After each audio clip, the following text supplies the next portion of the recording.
ദൈവ തിരുനാമത്തിന് മഹത്വമുണ്ടാകട്ടെ. ഇന്ന് 235 ദിനം. രൂത്ത് 3 അധ്യായം, യെശയ്യാ പ്രവാചകന്റെ പുസ്തകം 51 അധ്യായവും 1 യോഹന്നാൻ 5 അധ്യായവും നമുക്ക് ഒരുമിച്ച് വായിക്കാം. രൂത്ത് 3 അധ്യായം. അനന്തരം അവളുടെ അമ്മാവിയമ്മയായ നവോമി അവളോട് പറഞ്ഞത്, മകളെ, നിനക്ക് നന്നായിരിക്കേണ്ടതിന് ഞാൻ നിനക്ക് വേണ്ടി ഒരു വിശ്രാമ സ്ഥലം അന്വേഷിക്കണ്ടയോ? നീ ചേർന്നിരുന്ന ബാല്യക്കാരത്തികളുടെ യജമാനനായ ബോവസ് നമ്മുടെ ചാർച്ചക്കാരനല്ലയോ? അവൻ ഇന്ന് രാത്രി കളത്തിൽ യവം തൂറ്റുന്നു. ആകയാൽ നീ കുളിച്ച് തൈലം പൂശി വസ്ത്രം ധരിച്ച് കളത്തിൽ ചെല്ലുക. അയാൾ തിന്നു കുടിച്ചും കഴിയും വരെ നിന്നെ കാണരുത്. ഉറങ്ങുവാൻ പോകുമ്പോൾ അവൻ കിടക്കുന്ന സ്ഥലം മനസ്സിലാക്കി ചെന്ന് അവന്റെ കാലിന്മേലുള്ള പുതുപ്പ് പൊക്കി അവിടെ കിടന്നുകൊള്ളുക. എന്നാൽ നീ എന്ത് ചെയ്യണമെന്ന് അവൻ നിനക്ക് പറഞ്ഞു തരും. അതിനവൾ, നീ പറയുന്നതൊക്കെയും ഞാൻ ചെയ്യാമെന്ന് അവളോട് പറഞ്ഞു. അങ്ങനെ അവൾ കളത്തിൽ ചെന്ന് അമ്മാവിയമ്മ കൽപ്പിച്ചതുപോലെയൊക്കെയും ചെയ്തു. ബോവസ് തിന്നു കുടിച്ച് ഹൃദയം തെളിഞ്ഞ ശേഷം യവക്കൂമ്പാരത്തിന്റെ ഒരു വശത്ത് ചെന്ന് കിടന്നു. അവളും പതുക്കെ ചെന്ന് അവന്റെ കാലിന്മേലുള്ള പുതുപ്പ് പൊക്കി അവിടെ കിടന്നു. അർദ്ധരാത്രിയിൽ അവൻ ഞെട്ടിത്തിരിഞ്ഞു. തന്റെ കാൽക്കൽ ഒരു സ്ത്രീ കിടക്കുന്നത് കണ്ടു. നീ ആർ എന്ന് അവൻ ചോദിച്ചു. ഞാൻ നിന്റെ ദാസിയായ രൂത്ത്. നിന്റെ പുതപ്പ് അടിയന്റെ മേൽ ഇടണമേ. നീ വീണ്ടെടുപ്പുകാരനല്ലോ എന്ന് അവൾ പറഞ്ഞു. അതിന് അവൻ പറഞ്ഞത്, മകളെ, നീ യഹോവയാൽ അനുഗ്രഹിക്കപ്പെട്ടവൾ. ദരിദ്രന്മാരോ ധനവാന്മാരോ ആയ ബാല്യക്കാരെ നീ പിന്തുടരാതിരിക്കയാൽ ആദ്യത്തേതിൽ അധികം ദയ ഒടുവിൽ കാണിച്ചിരിക്കുന്നു. ആകയാൽ മകളെ, ഭയപ്പെടേണ്ട. നീ ചോദിക്കുന്നതൊക്കെയും ഞാൻ ചെയ്തു തരാം. നീ ഉത്തമ സ്ത്രീയെന്ന് എന്റെ ജനമായ പട്ടണക്കാർക്ക് എല്ലാവർക്കും അറിയാം. ഞാൻ നിന്റെ വീണ്ടെടുപ്പുകാരൻ എന്നത് സത്യം തന്നെ. എങ്കിലും എന്നേക്കാൾ അടുത്തൊരു വീണ്ടെടുപ്പുകാരൻ ഉണ്ട്. ഈ രാത്രി താമസിക്ക. നാളെ അവൻ നിനക്ക് വീണ്ടെടുപ്പുകാരന്റെ മുറ നിവർത്തിച്ചാൽ കൊള്ളാം. അവൻ നിവർത്തിക്കട്ടെ. വീണ്ടെടുപ്പുകാരന്റെ മുറ നിവർത്തിപ്പാൻ അവന് മനസ്സില്ലെങ്കിലോ യഹോവയാണ് ഞാൻ നിനക്ക് വീണ്ടെടുപ്പുകാരന്റെ മുറ നിവർത്തിച്ചു തരും. രാവിലെ വരെ കിടന്നുകൊള്ളുക. അങ്ങനെ അവൾ രാവിലെ വരെ അവന്റെ കാൽക്കൽ കിടന്നു. ഒരു സ്ത്രീ കളത്തിൽ വന്നത് ആരും അറിയരുതെന്ന് അവൻ പറഞ്ഞിരുന്നത് കൊണ്ട് ആളറിയാറാകും മുമ്പേ അവൾ എഴുന്നേറ്റു. നീ ധരിച്ചിരിക്കുന്ന പുതപ്പ് കൊണ്ടുവന്ന് പിടിക്ക എന്ന് അവൻ പറഞ്ഞു. അവൾ അത് പിടിച്ചപ്പോൾ അവൻ 6 ഇടങ്ങഴി യവം അതിന്മേൽ അളന്നുകൊടുത്തു. അവൾ പട്ടണത്തിലേക്ക് പോയി. അവൾ അമ്മാവിയുടെ അടുക്കൽ വന്നപ്പോൾ, നിന്റെ കാര്യം എന്തായി മകളെ എന്ന് അവൾ ചോദിച്ചു. അയാൾ തനിക്ക് ചെയ്തതൊക്കെയും അവൾ അറിയിച്ചു. അമ്മാവിയുടെ അടുക്കൽ വെറും കൈയായി പോകരുതെന്ന് അവൻ എന്നോട് പറഞ്ഞ് ഈ 6 ഇടങ്ങഴി യവവും എനിക്ക് തന്നു എന്നവൾ പറഞ്ഞു. അതിന് അവൾ, എന്റെ മകളെ, ഈ കാര്യം എന്താകുമെന്ന് അറിയുവോളം നീ അനങ്ങാതിരിക്ക. ഇന്ന് ഈ കാര്യം തീർക്കും വരെ അയാൾ സ്വസ്ഥമായിരിക്കയില്ല എന്ന് പറഞ്ഞു. യെശയ്യാവ് 51. നീതിയെ പിന്തുടരുന്നവരും യഹോവയെ അന്വേഷിക്കുന്നവരും ആയുള്ളവരെ, എന്റെ വാക്ക് കേൾപ്പിൻ. നിങ്ങളെ വെട്ടിയെടുത്ത പാറയിലേക്കും നിങ്ങളെ കുഴിച്ചെടുത്ത ഖനിഗർഭത്തിലേക്കും തിരിഞ്ഞു നോക്കുവിൻ. നിങ്ങളുടെ പിതാവായ അബ്രഹാമിലേക്കും നിങ്ങളെ പ്രസവിച്ച സാറയിലേക്കും തിരിഞ്ഞു നോക്കുവിൻ. ഞാൻ അവനെ ഏകനായിട്ട് വിളിച്ച് അവനെ അനുഗ്രഹിച്ച് വർദ്ധിപ്പിച്ചിരിക്കുന്നു. യഹോവ സിയോനെ ആശ്വസിപ്പിക്കുന്നു.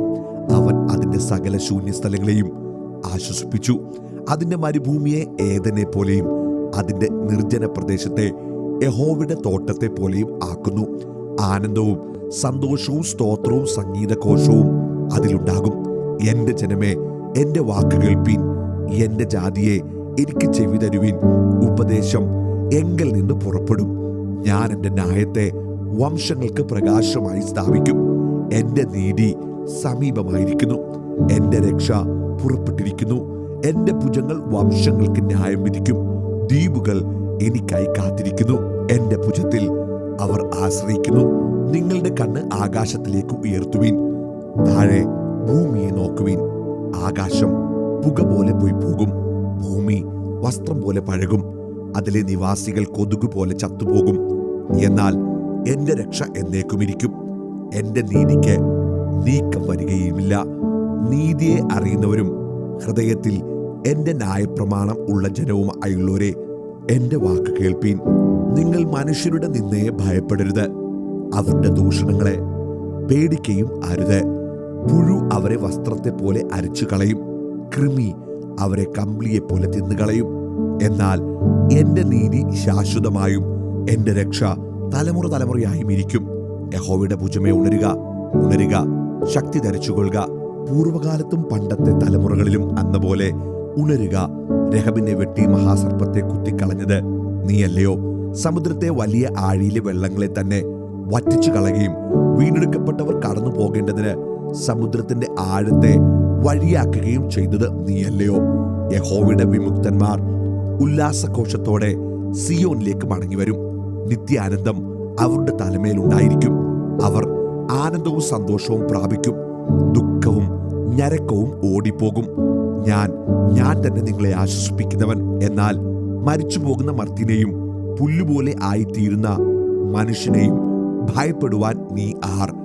ആകാശത്തെ വിരിച്ച് ഭൂമിയുടെ അടിസ്ഥാനങ്ങളെ ഇട്ടവനായി നിന്റെ സൃഷ്ടാവായ യഹോവയെ നീ മറക്കുകയും പീഡകൻ നശിപ്പിപ്പാൻ ഒരുങ്ങിവരുന്നു എന്ന് വെച്ച് അവന്റെ ക്രോധം നിമിത്തം ദിനംപ്രതി ഇടവിടാതെ പേടിക്കുകയും ചെയ്യുന്നതെന്ത്? പീഡകന്റെ ക്രോധം എവിടെ?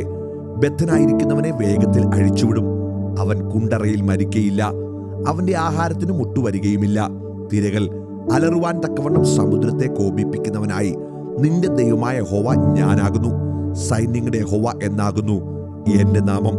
ഞാൻ ആകാശത്തെ ഉറപ്പിച്ച് ഭൂമിക്ക് അടിസ്ഥാനമിടുകയും സിയോനോട് നീ എന്റെ ജനമെന്ന് പറയുകയും ചെയ്യേണ്ടതിന് ഞാൻ എന്റെ വചനങ്ങളെ നിന്റെ വായിൽ ആക്കി എന്റെ കൈയുടെ നിഴലിൽ നിന്നെ മറച്ചിരിക്കുന്നു.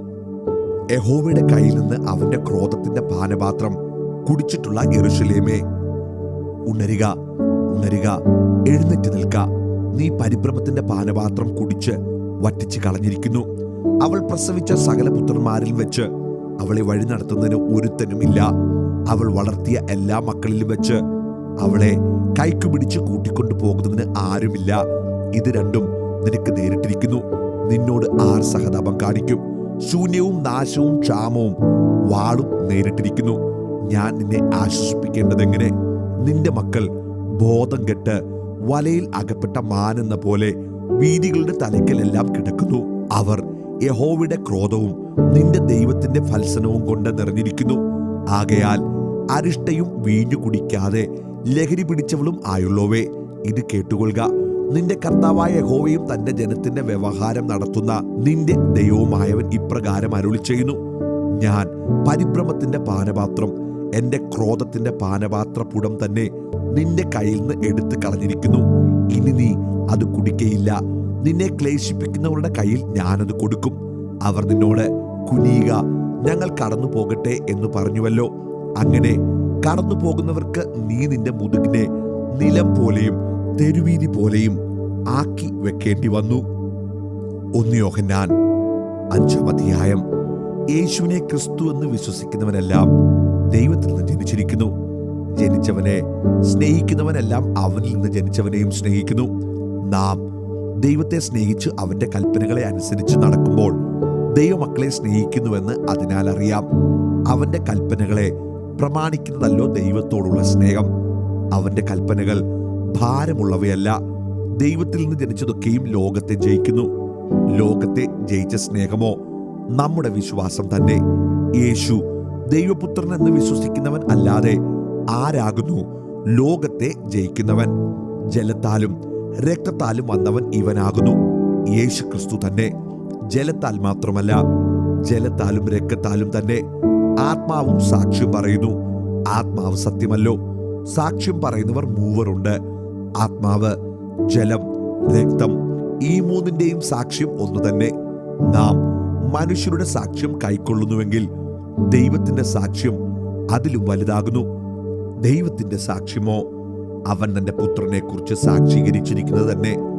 ദൈവപുത്രനിൽ വിശ്വസിക്കുന്നവന് ഉള്ളിൽ ആ സാക്ഷ്യം ഉണ്ട്. ദൈവത്തെ വിശ്വസിക്കാത്തവൻ ദൈവം തന്റെ പുത്രനെ കുറിച്ച് പറഞ്ഞ സാക്ഷ്യം വിശ്വസിക്കായകയാൽ അവനെ അസത്യവാദിയാക്കുന്നു. ആ സാക്ഷ്യമോ ദൈവം നമുക്ക് നിത്യജീവൻ തന്നു. ആ ജീവൻ അവന്റെ പുത്രനിൽ ഉണ്ട് എന്നുള്ളത് തന്നെ. പുത്രനുള്ളവന് ജീവനുണ്ട്, ദൈവപുത്രനില്ലാത്തവന് ജീവൻ ഇല്ല. ദൈവപുത്രന്റെ നാമത്തിൽ വിശ്വസിക്കുന്ന നിങ്ങൾക്ക് ഞാനിത് എഴുതിയിരിക്കുന്നത് നിങ്ങൾക്ക് നിത്യജീവൻ ഉണ്ടെന്ന് നിങ്ങൾ അറിയേണ്ടതിന് തന്നെ. അവന്റെ ഇഷ്ടപ്രകാരം നാം എന്തെങ്കിലും അപേക്ഷിച്ചാൽ അവൻ നമ്മുടെ അപേക്ഷ കേൾക്കുന്നു എന്നുള്ളത് നമുക്ക് അവനോടുള്ള ധൈര്യമാകുന്നു. നാം എന്ത് അപേക്ഷിച്ചാലും അവൻ നമ്മുടെ അപേക്ഷ കേൾക്കുന്നു എന്നറിയുന്നുവെങ്കിൽ അവനോട് കഴിച്ച അപേക്ഷ നമുക്ക് ലഭിച്ചു എന്നും അറിയുന്നു. സഹോദരൻ, മരണത്തിനല്ലാത്ത പാപം ചെയ്യുന്നത് ആരെങ്കിലും കണ്ടാൽ അപേക്ഷിക്കാം, ദൈവം അവന് ജീവനെ കൊടുക്കും. മരണത്തിനല്ലാത്ത പാപം ചെയ്യുന്നവർക്ക് തന്നെ മരണത്തിനുള്ള പാപമുണ്ട്.